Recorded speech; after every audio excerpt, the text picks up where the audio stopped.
Let's get started, Pete, with Meta, because we both said all Zuck had to do was cut back on CapEx and this thing would be up 10% in a week.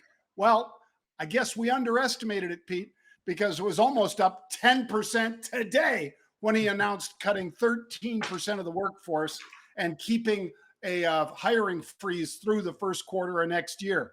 What's your take? Would you give it a shot again to trade to the upside further? Well, I can tell you this, John. We did see some call buying right out of the gate today in Facebook, and that was sort of something interesting. That's a little freebie unusual right there.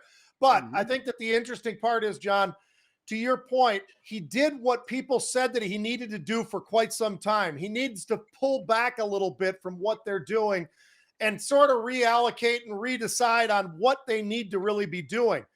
He said that I got this wrong. He couldn't be more right on that statement. He did get it wrong. He's been focused on Meta. He's not looking at Facebook. He's not looking at all the products that actually are funding everything that he's spending at Meta.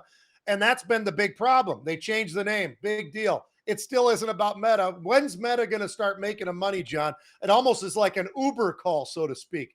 But the regular business itself is there. They're cranking. They continue to crank. They have slowed down, but that's still what's drawing them in. It's where the money is. You look at the fundamentals of the company. It is extremely a fundamentally sound company with great cash flow, all of that to be true. So, yeah, I think it actually could, sustain a little bit more to the upside, John.